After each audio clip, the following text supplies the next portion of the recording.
De loin, tout semble être aux normes. Une fois à l'intérieur, c'est un autre décor qui nous attend. Ce bâtiment appelé immeuble des eaux, construit à la fin des années 50, fait partie du patrimoine bâti de l'État. Il est dans un état de délabrement avancé. Composé de 50 appartements répartis sur 17 étages, il est occupé par 48 fonctionnaires de l'administration sénégalaise. Mais l'heure a sonné pour eux de quitter les lieux pour des raisons de sécurité. Il y avait des problèmes qui sont liés à, à l'absence de moyens de secours, des problèmes de non-respect des dispositions constructives et aussi de l'insuffisance des dégagements et surtout la présence de la station-service qui est au niveau du volume de protection de cet immeuble à grande hauteur. Donc l'ensemble de ces manquements ont fait que la DPC avait demandé en urgence que le bâtiment soit évacué pour permettre quand même de garantir la sécurité aux alentours. En effet, l'opération d'évacuation d'urgence de ce bâtiment a été lancée en 2022 après une inspection, un contrôle sur la sécurité et l'hygiène effectuée par la direction de la protection civile qui en a informé la SOGEPA. La SOGEPA avait vu quand même tous ces manquements-là. C'est pourquoi la SOGEPA avait même fait, pour l'ensemble de ce bâtiment-là, la SOGEPA a fait des études qui sont là. Donc demain, si les bâtiments sont évacués, les gens vont commencer à entreprendre les travaux dans le plus bref délai. Donc c'est vraiment la libération qui a retardé le démarrage des travaux. Niché en plein cœur de la capitale sénégalaise, l'état de dégradation des différents compartiments de cet habitat est effrayant. Le bâtiment est fissuré de toutes parts. Les détritus, fils électriques restent suspendus sans compter l'eau qui fuite dans certains compartiments. Sur les 48 occupants, seuls 7 ont libéré les lieux. D'autres attendent encore, alors que le bâtiment est susceptible de compromettre la sécurité publique. Pour cela, la SOGEPA a noué un partenariat avec la DESCOS pour encadrer et accompagner les occupants.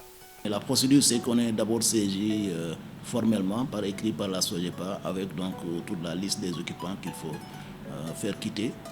Et en amont, la SOGEPA déjà donne congé à tous les occupants et puis nous notifie aussi donc ces congés qu'ils ont donnés. Et une fois qu'on a reçu ces listes-là, et à la date échue, on va vérifier est-ce que les personnes ont exactement quitté. Il y a certains, ils se conforment, quand on vient, on constate qu'il n'y a plus personne, donc on note. Il y a d'autres quand même qui n'ont pas, après ce délai-là, quitté, quand même, pour qui on est obligé de donner des sommations. Donc d'utiliser la force pour les faire quitter, dégager des immeubles de l'État. Donc on y va, on trouve le responsable de la famille, on le convoque, on l'entend. Sur le procès verbal, on l'a donné une sommation pourquoi il n'a pas quitté et les sanctions qu'il encourt. Et aussi qu'il risque d'être déménagé de force. De sorte qu'à la suite de ça, généralement, les gens ils se conforment. En fait, ils font part de leurs difficultés, ils demandent un délai de grâce. Et après cela, souvent la SOGEPA leur accorde ce délai de grâce-là. Et avant la fin de ce délai, généralement, ils quittent. Et bon, je pense que jusque-là, il n'y a pas eu de soucis majeurs. En lançant cette opération, la Société de gestion et d'exploitation du patrimoine bâti de l'État, SOGEPA, est dans l'optique de l'exécution de sa mission première, qui est d'assurer la gestion du patrimoine bâti dans les conditions optimales, en veillant notamment à son développement et à sa préservation.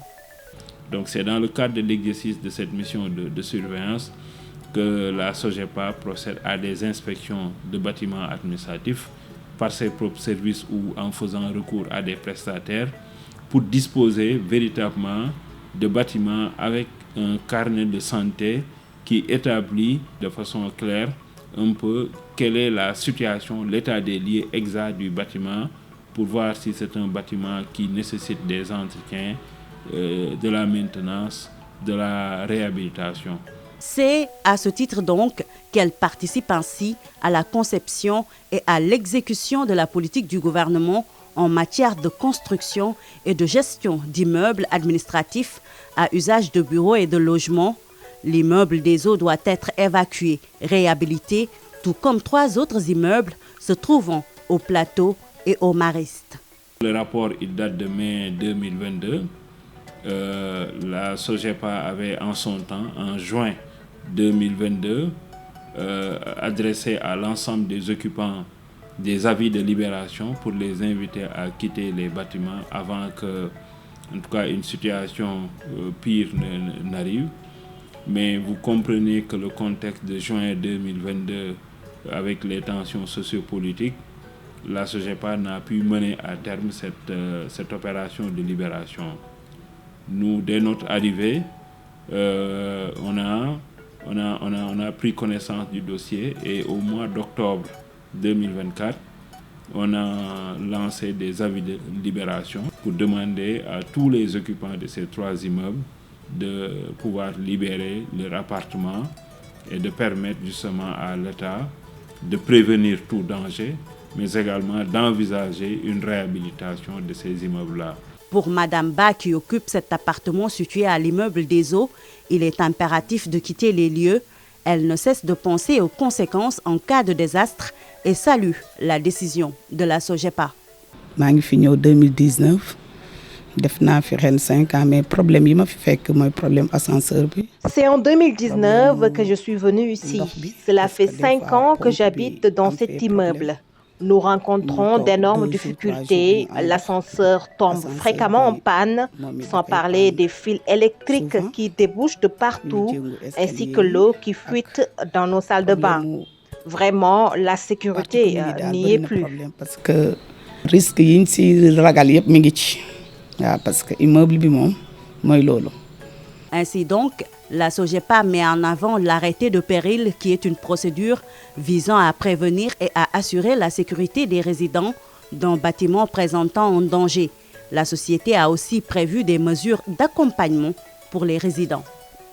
Ce que nous avons essayé de faire, c'est de les accorder suffisamment de délai pour qu'ils puissent envisager de quitter les locaux dans la quiétude. Ça, c'est le premier élément. Maintenant, deuxième aspect, pour tous les agents de l'État qui occupent ces immeubles-là, on a d'ores et déjà prévu les courriers de saisine de la direction de la solde pour le rétablissement de leur indemnité de logement. Donc, de sorte, en tout cas, à compenser la perte du logement par l'octroi d'une indemnité de logement qu'ils avaient déjà, mais qu'ils avaient perdu du fait qu'ils occupent un bâtiment administratif. Une fois cette étape franchie, la SOGEPA entamera la rénovation de ces bâtiments. Pour cela, la nouvelle direction, avec à sa tête Elimane Pouy, a décidé de s'engager dans les actions nécessaires pour rationaliser les dépenses publiques en faisant appel à un partenariat public-privé. Voilà les perspectives qui se dessinent devant nous et nous voulons que très rapidement ces travaux soient engagés et terminés dans des délais raisonnables afin que les ayants droit puissent revenir à ces appartements-là et continuer de les occuper tranquillement. Pour le directeur de la Société nationale de gestion et d'exploitation du patrimoine bâti de l'État, SOGEPA, le développement du patrimoine bâti ne pourrait se faire sans l'implication du secteur privé, qui apporterait ainsi les capitaux permettant à l'État d'épargner de l'argent, mais également de mettre en avant l'expertise sénégalaise.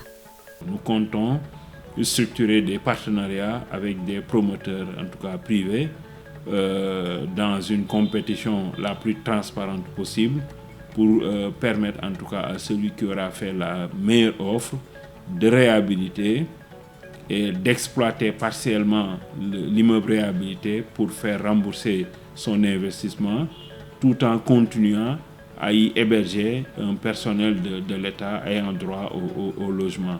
L'État du Sénégal rencontre d'énormes difficultés et des contraintes qui sont souvent liées à la vétusté du parc administratif, dont les coûts d'entretien et de maintenance restent élevés. Avec cette nouvelle approche, Elimane Pouy compte accompagner l'État du Sénégal dans la valorisation de son patrimoine immobilier dans les conditions permettant d'en tirer le meilleur profit économique, comme stipulé dans le nouveau référentiel Sénégal 2050.